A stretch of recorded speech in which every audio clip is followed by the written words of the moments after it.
নমস্কার বন্ধুরা, তোমরা কেমন আছো? আশা করি সকলে ভালো আছো। আজকে আমরা একটি ভালো গল্প শুনব। আপনাদের কাছে অনুরোধ, ভিডিওটি শেষ পর্যন্ত দেখবেন এবং আমার চ্যানেলকে সাবস্ক্রাইব করবেন। চলুন গল্পটা শুনে নিই। একসময় একটি বড় ও শক্তিশালী সিংহ একটি প্রকাণ্ড বনে রাজত্ব করত। তার তিনজন ধূর্ত চেলা ছিল। তারা ছিল কাক, শৃগাল এবং বাঘ। তারা রাজা সিংহের সাথে থাকত এবং সবসময় তার প্রশংসা করত।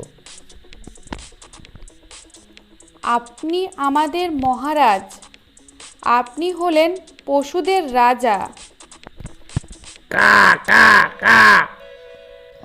প্রভু, আমি আপনার দাস হয়ে থাকতে চাই। আপনার সেবা করলে নিজেকে ধন্য মনে করি। আপনার সান্নিধ্যে থেকে আমার জীবন ধন্য হয়ে গেছে। আপনাকে প্রণাম করি। সিংহ শিকার করার জন্য বাইরে যেত। সে প্রতিদিন একটি প্রাণী শিকার করত এবং সেটিকে খেত। তারপর তার চেলারা পড়ে থাকা অংশগুলি খেত।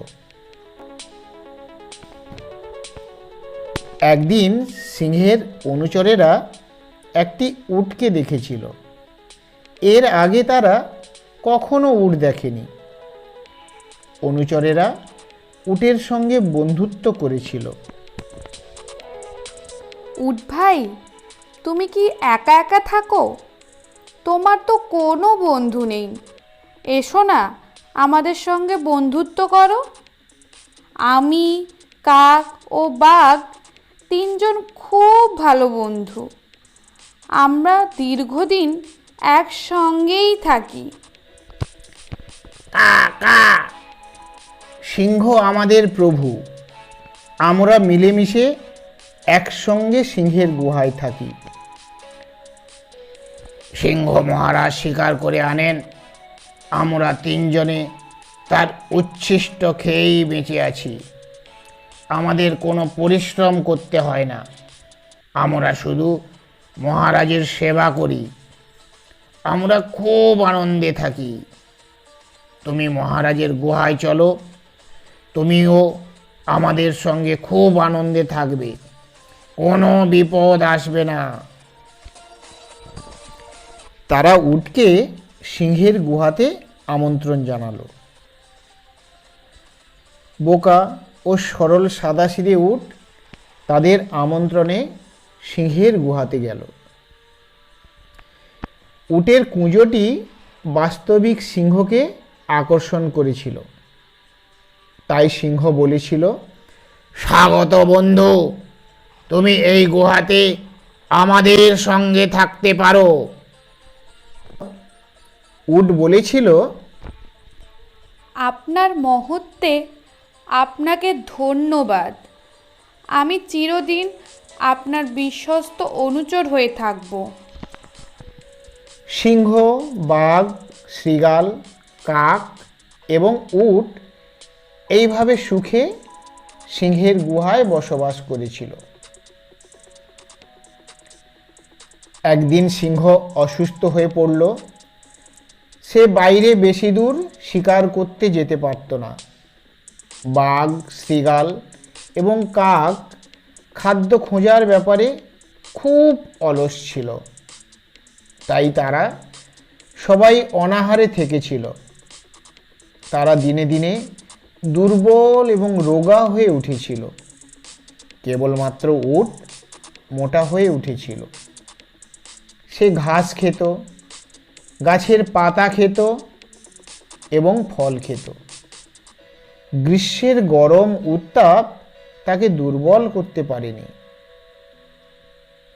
তিনজন ধূর্ত বন্ধু ভীষণ রেগে গিয়েছিল। কা কা, উটটি মোটা এবং বড়, সে আমাদের 1 সপ্তাহের খাদ্য হতে পারে।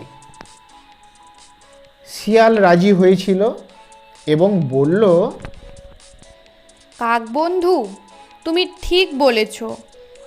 উটটি বেশি নাদুস নুদুস হয়ে গেছে।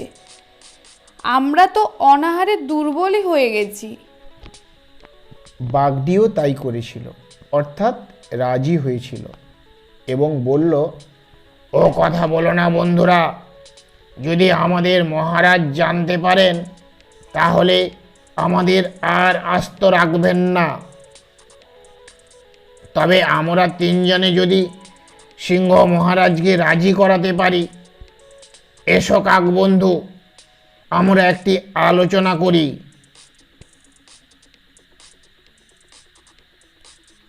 তারপর কাকটি সিংহের কাছে গিয়ে বলেছিল, কা কা কা, মহামহিম, আপনার শুকিয়ে যাওয়া এবং দুর্বলতা আমি দেখতে পাচ্ছি না। আমি আপনার খাদ্য জোগাড় করতে পারি না।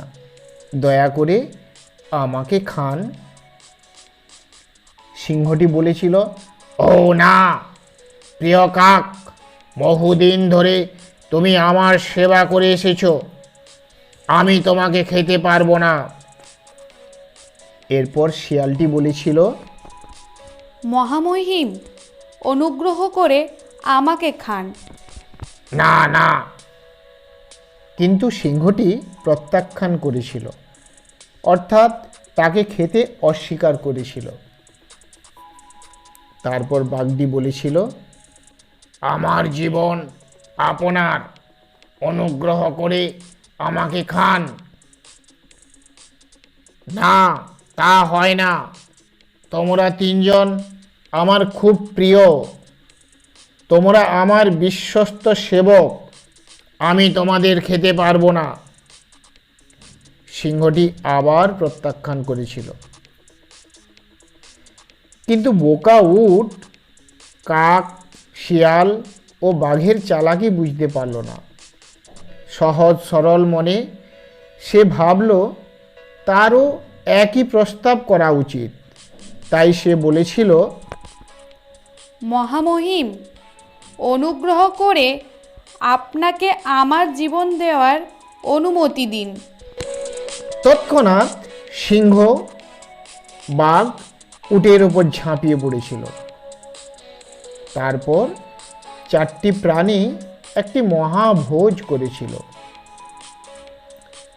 কিন্তু সিংহটি একটি বিশ্বস্ত অনুচরকে চিরদিনের জন্য হারিয়েছিল।